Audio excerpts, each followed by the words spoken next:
আর এখন পরন্ত বিকালে মনে হচ্ছে যে একটা সাজেকের ফিল লাগতেছে আমার কাছে। মিরের বাজারের এইখানটায় কাজ শেষ, এইখানটা ছিলাম জাহিদ ভাইয়ের এইখানটায়, এখন এদিক দিয়ে চলে যাব। আমি আসার সময় বলেছিলাম যে ওই দিক দিয়ে আসতে পারলে আমার জন্য সব থেকে বেশি ভালো হবে, আর এই কারণে কিন্তু আমি এখন আবার ওই দিক দিয়ে যাচ্ছি। যদিও এইখান থেকে এয়ারপোর্ট 11 কিলোমিটার, আর এইখান থেকে কাঞ্চন 14 কিলোমিটার এবং 8 কিলোমিটার, 14 আর 8 22 কিলোমিটার, মোটামুটি 35 কিলোমিটার মতো রাস্তা আমি এখন যাব। তো হ্যালো এভরিওয়ান, আসসালামু আলাইকুম।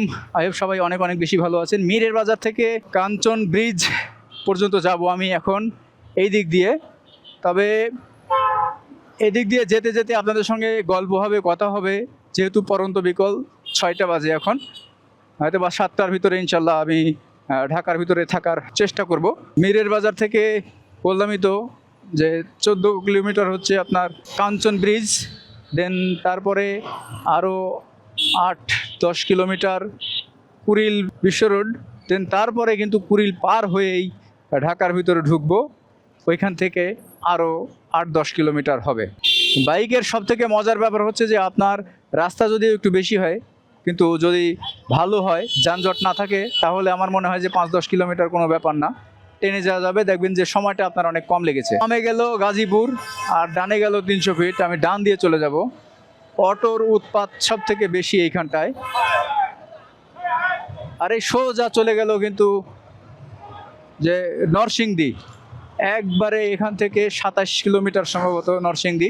এই যে দেখেন এখন বাজে 6টা 3 মিনিট, এবং আমার কাঞ্চনে যেতে কতক্ষণ সময় লাগে একটু দেখি। এখন আমার মিটারে আছে 2713 কিলোমিটার, এবং এইখান থেকে কত কিলোমিটার পর্যন্ত হয় যে ট্রেন যাচ্ছে, সামনে ট্রেন যাচ্ছে। যাই হোক, সিগন্যালটাও মেবি আমার সেভাবে খাওয়া লাগবে না, আমি যেতে যেতে এই ট্রেনটা বের হয়ে যাবে। ট্রেনের গতিটাও কিন্তু অনেক বেশি, 100-র উপরে। এই যে ট্রেনের সিগন্যাল আমি খাবো না, চলে যাচ্ছি। কারণ এই দিক দিয়ে অল্প একটু রং গিয়ে আমি আবার সামনে বাম দিক দিয়ে ওই পাশে যখন রোডটা পাবো সেই রোডটা দিয়ে কিন্তু চলে যাব। আজকে সারাটা দিন বৃষ্টি হয়নি, যদিও রাত্রে বৃষ্টি হয়েছিল। এবং এই যে এইখান থেকে একটু রিস্ক, যেহেতু উল্টা যাওয়া, আর এখানে উল্টা গেলেও আপনাকে কোনো রকম মামলা দেওয়া হবে না, এর কারণে এই রাস্তাটাই একটা।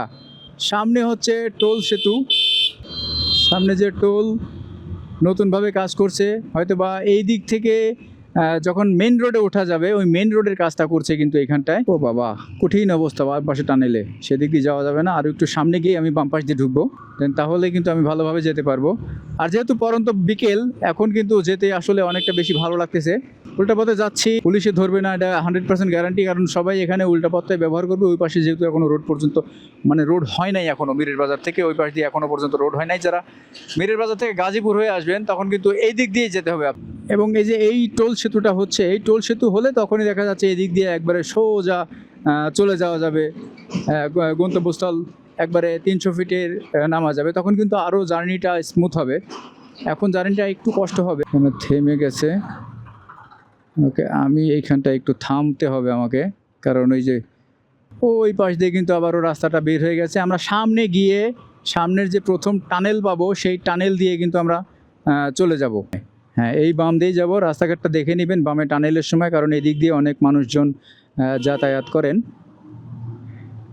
এই যে এরপরে আমরা ডান দিয়ে চলে যাব। স্লো ডাউন, এদিক থেকে কোনো গাড়ি নাই, এবং এইখান থেকে একবারে সোজা চলে যেতে পারবো। সেদিন 300 ফিটের যে রাস্তা ছিল, সেই রাস্তাটা কিন্তু আমি হারিয়ে ফেলেছিলাম। আর এখন পরন্ত বিকালে মনে হচ্ছে যে একটা সাজেকের ফিল লাগতেছে আমার কাছে। সাজেকে যখন যাবেন তখন কিন্তু এরকম উঁচু নিচু অনেক রোড আপনারা পেয়ে যাবেন। এই উঁচু নিচু রোড দিয়ে যেতে কিন্তু আসলে সবারই ভালো লাগে। এইখানটা যে একটা ব্রিজটা কিন্তু অনেক বেশি ভালো লাগতেছে, এবং ব্রিজের কালার থেকে শুরু করে যা আছে সব ভালো লাগতেছে। মনে হচ্ছে যে এখানটায় কিছুক্ষণ আমি দাঁড়িয়ে থাকতে পারলে ভালো লাগতো। এই বামের পাশে যে নদী বা বিল যেটাই বলেন সেটা কিন্তু রয়েছে, এবং এইখানটায় বিভিন্ন রকম যে জমি জমা এগুলা কিন্তু বিক্রি হচ্ছে, এবং এখন যারা কিনতে পারবে তারা কিন্তু 100% গেইনার হবে। কারণ আজ থেকে 10 বছর পরে এগুলা সব বসতবাড়িতে ভরে যাবে। তো যখন বসতবাড়ি হবে তখন কিন্তু দামটা আলটিমেটলি এখন কি থাকে অনেক বেশি লাগবে। অনেক সুন্দর রাস্তা হওয়াতে কিন্তু স্মুথলি আমরা চলাফেরা করতে পারবো এই দিক দিয়ে। যদি আমি ওই মেন রোডটা দিয়ে যেতে পারতাম তাহলে আরও বেশি ভালো লাগতো, কিন্তু ওইখানটা থেকে ছাড়া হয় নাই। আর ওইখানটা থেকে না ছাড়ার কারণে এখানে কিন্তু সোজা যারা গাজীপুর থেকে এসছেন জাস্ট এই রোডটা কিন্তু তারা ব্যবহার করতে পারবেন। ওইখানটা যারা প্রথম যে টোলটা দিয়ে আসছে সেই টোলের পর থেকে কিন্তু এদিকে চলাফেরা করতে পারবেন। এদিকে এই বড় ছোট গাড়ি টাড়িগুলা কিন্তু আপনারা খুব সহজেই ক্রস করতে পারবেন, এতটুকু স্পেস আছে। এখানে উল্টা পথে গাড়ি আসার কোনো পসিবিলিটি নেই, কারণ ওই পাশেও কিন্তু এরকম ধরনের রাস্তা আছে, তাই আপনি খুব নিরাপদে যেতে পারবেন। তারপরেও সাবধানের মার নেই, আপনারা অবশ্যই বেশি সাবধানতা অবলম্বন করবেন, দেন তাহলে কিন্তু আপনার যাত্রাটা অনেক বেশি ভালো হবে। একটা জিনিস মনে রাখবেন আপনি সবসময়, সেটা হচ্ছে সময়ের থেকে জীবনের মূল্য অনেক বেশি। আমি আমার ভিডিওর প্রত্যেকটা জায়গাতে কিন্তু লিখে দিই সময়ের থেকে জীবনের মূল্য অনেক বেশি। এবং এখান থেকে গ্রামের ভিতর থেকে যে রাস্তা বের হয়েছে সেই রাস্তাটা এটা। তবে কুকুর হইতে সাবধান, এই যে এইরকম মালটাল যখন থাকবে না তখন দেখবেন যে আপনার অবস্থা একবারে কেরোসিন হয়ে গেছে। এই সকল রোডে কিন্তু কুকুর টুকুর সব থেকে বেশি থাকে। উপরে মনে হচ্ছে যে একবারে পাহাড়ের মতো রাস্তা, আর নিচে একদম সমতল ভূমি, যেটাকে বলা হয় সেই সমতল ভূমি। এখানটায় বাচ্চা কাচ্চারা ফুটবল খেলতেছে। ওকে, তো গাড়ি দেখেন মোটামুটি ভালো জোরেই যাচ্ছে, এবং রাস্তার পাশে যেগুলো ফুল টুল ফুটেছে না, সেই ফুল টুলগুলো দেখতে কিন্তু অনেক বেশি ভালো লাগে। আর রাস্তাঘাট ফাঁকা হওয়াতে খুব বেশি সময় কিন্তু আমার লাগবে না 300 ফিটে যেতে। 300 ফিটে যেতে যেতে হয়তো বা বেলাটা একেবারে ডুবে যাবে। এখন 6টা 10 বাজে, 6টা 3-এ আসছিলাম, 7 মিনিটে কিন্তু আমি অলরেডি 3-4 কিলোমিটার মতো পথ চলে আসছি। ওই সামনে দেখেন একটা ব্রিজ, এবং এই ব্রিজে অনেক গাড়ি ঘোড়া জমেছে। ব্রিজের পর থেকে আবার অবশ্য একটু ফাঁকা পাবো, এবং যে ওই পাশে দেখতে পাবেন আপনারা যে কি বলে এগুলো, শিপ বলে, সেই শিপগুলো আছে ওখানে হয়তো বা ভাড়া টাড়া মারা হয় বা যারা বিনোদনের উদ্দেশ্যে আসেন এইখানটায় তারা কিন্তু এই বোটগুলো ভাড়া নিয়ে পানিতে ভেসে থাকতে পারবেন। এবং এই রাস্তার ওই সামনে ডান পাশে দেখতে পাচ্ছেন মেইন রোডে যেটা এআই ক্যামেরা বসানো হয়েছে, রাস্তার যে স্পিডটা কিন্তু লিমিট করার জন্য সেটা বসানো হয়েছে। এটা একটা ভালো প্রযুক্তি, কারণ রাস্তায় যখন আপনি গাড়ি চালাবেন, রাস্তার নিয়মকানুন মেনে যদি আপনি গাড়ি না চালান তাহলে কিন্তু আপনি মামলা খাবেন। দ্যাট মিনস রাস্তায় দেওয়া আছে 60 কিলোমিটার, সেখানে আপনি 70 কিলোমিটার বা সর্বোচ্চ 75 কিলোমিটার পর্যন্ত আপনাকে স্যাক্রিফাইস করবে, বাট 80 কিলোমিটার আপনি করতে পারবেন না, এতটুকু স্যাক্রিফাইস হবে না, কারণ 20 কিলোমিটার মানে অনেক বেশি স্পিড হয়ে যাবে। কোথায় 60 আর কোথায় 80। যদিও হাইওয়ে রোডে এরকম ধরনের কোনো রকম মানে লিমিটেশন এখনও পর্যন্ত বাংলাদেশে দেয়া নাই, তারপরে কিছু কিছু রোডে দেওয়া আছে, যেমন মামার রোডে 300 ফিটের রোডে, দেন তার পাশাপাশি আপনার টাঙ্গাইল সিরাজগঞ্জ যে হাইওয়ে, সেই হাইওয়েতে দেওয়া আছে ঘন্টায় 80 কিলোমিটার। কোথাও কিন্তু আমরা 100 কিলোমিটারও দেখতে পাই না, কারণ 100 কিলোমিটার মানে অনেক বেশি স্পিড। এখান থেকে সম্ভবত 300 ফিটে গাড়িগুলো আপনারা পেয়ে যাবেন। এবং সামনের যে 2-3টা ট্রাক আছে, সেই ট্রাকগুলোকে কিন্তু আমাদের ওভারটেক করতে হবে। এই যে কত জোরে ওভারটেক করতেছে ডান দিয়েই, সে কিন্তু ওভারটেক করে গেল, বাট আমি এই রিস্কটা নেব না। আমি এই যে এখন কিন্তু চান্স পেয়েছি, এই কারণে কিন্তু ঢুকে দিলাম এইখানটায়। ওই যে ডান পাশ দিয়ে গেল, দেখতে পাচ্ছেন যে কী অবস্থা, ডান পাশ থেকে প্রচুর জোরে যাচ্ছে, কারণ সেখানে কোনো রকম সিগন্যাল নাই, কোনো রকম কুকুর আসার সম্ভাবনা নাই, তো উনি তো জোরে যাবে, এটা একেবারে স্বাভাবিক ব্যাপার। এই দেখেন উপর দিয়ে যাচ্ছে, কিন্তু প্রত্যেকটা যখন ব্রিজ হচ্ছে না, ব্রিজের উপরে আপনার ক্যামেরা বসানো আছে, এআই যে ক্যামেরা, সেই ক্যামেরাগুলো বসানো আছে, অটোমেটিকলি মামলা আপনার নামে চলে যাবে, আপনার নামে চিঠি ইস্যু হয়ে যাবে। আপনি অনেক এই গরুগুলো নিয়ে যাচ্ছে হয়তো বা বিক্রির উদ্দেশ্যে, উত্তরবঙ্গের কোথাও থেকে হয়তো বা এই গরুগুলো নিয়ে আসছে গাড়িতে করে। অনেক গরু আছে এইখানটায়, অনেক টাকার গরু। এই যে এই দিক দিয়ে আপনার ডান পাশ দিয়েও কিন্তু যেতে পারবেন। আমি কেন যেন 300 ফিটে আসার পরে খালি হারায় যাই, যে ডান পাশ দিয়ে চলে যেতে পারবেন। আচ্ছা, সামনে মনে হয় যে কিছু বাজার বা সবজি এরকম কিছু পাওয়া যায়, একবার আমরা কিনেছিলাম, আমি আর আরেকজন যখন আসছিলাম এদিকে, তখন কিন্তু আমরা কিনেছিলাম আনারস, আনারস আর লটকন কিনেছিলাম। এবং এখানকার লটকনগুলো এত পরিমাণ মিষ্টি, যে এইখানটায় অনেক বড় রোড, সামনে গিয়ে হয়তো বা শুরু হয়েছে রোডটা। আমার কি ডান পাশে চাপাই দিচ্ছে, ডান পাশ দিয়ে যাওয়া আমার ঠিক হবে না, যদি সাইড দেয় দেন তারপরেই আমি যাব। একটু ফাঁকা পেয়েছি, এই যে বাইরে হয়ে গেলাম। নিরাপদ দূরত্ব বজায় রেখে সবসময় চলাফেরা করবেন। অনেক বড় গাড়ি এখানটায়। ও, এই যে রোডের যে জোড়া, সেই জোড়াটা পড়ছে। এবং এইখানটা ওই যে ওই পাশ দিয়ে আসার সময় যেমন ঝাঁকুনি খেয়েছিলাম, সেই ঠিকই একই রকম ঝাঁকুনি কিন্তু আছে।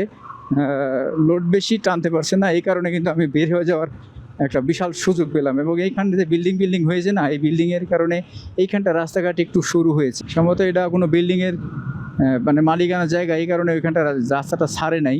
এই পাশ থেকে কিন্তু আবার যে সরকারি ভূমি, সেই সরকারি ভূমিটা বের করে নিয়েছে। ভালোই লাগতেছে, খারাপ লাগতেছে না কিন্তু এদিক দিয়ে যাইতে।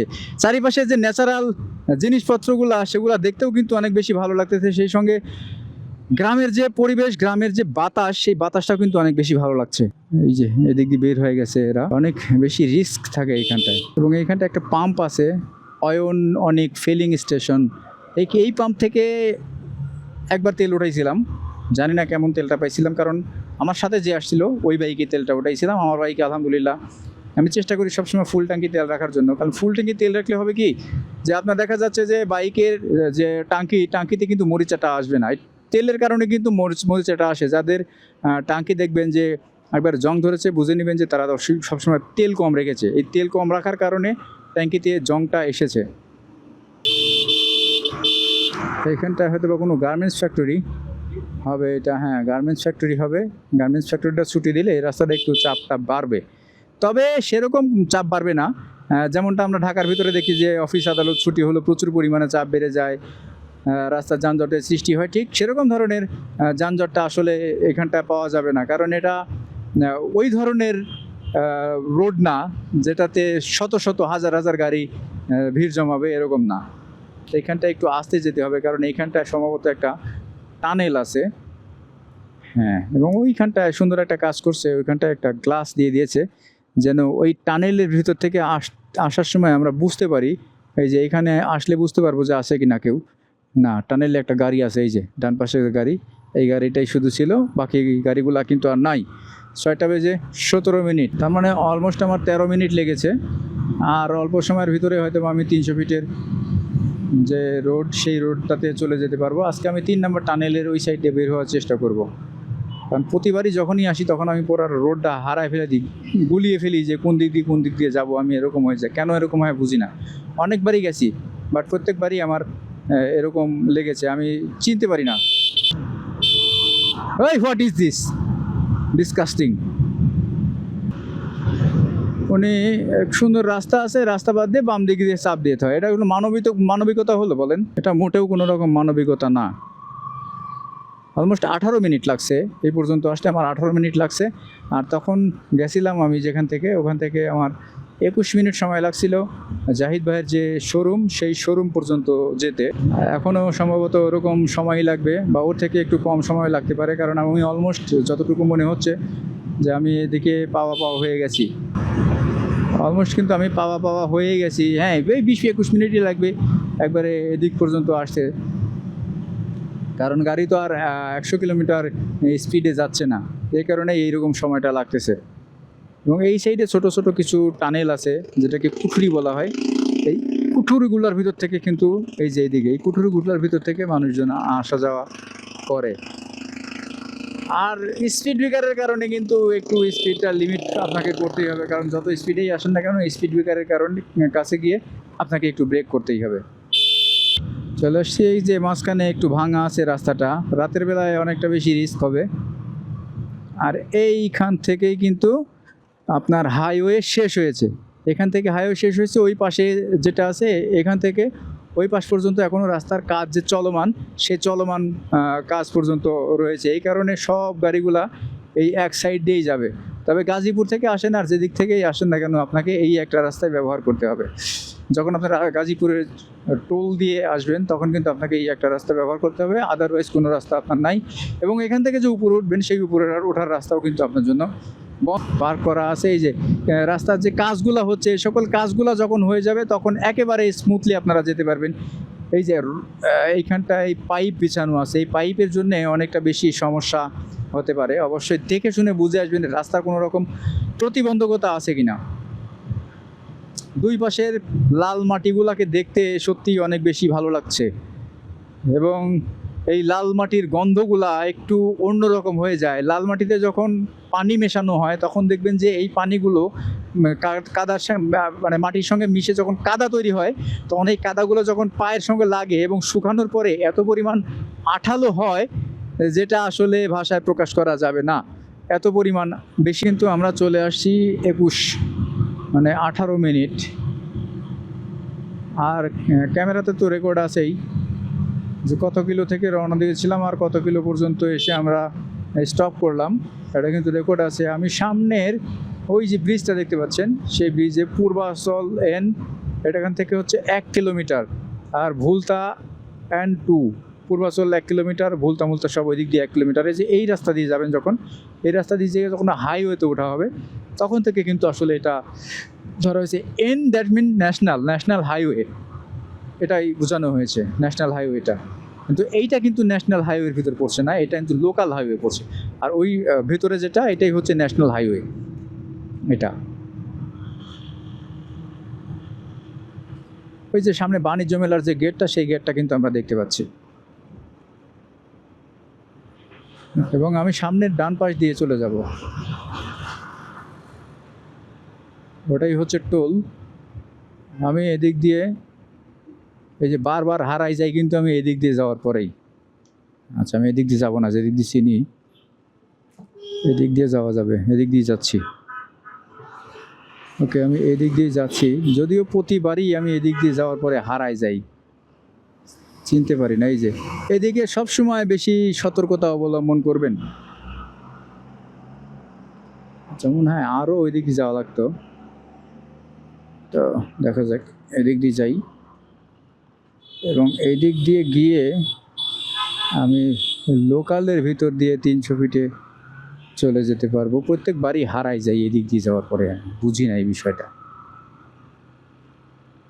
আচ্ছা, আমি তো এক কাজ করতে পারি, আমার তো ম্যাপ আছে, আমি তো ম্যাপটা ইউজ করতে পারি।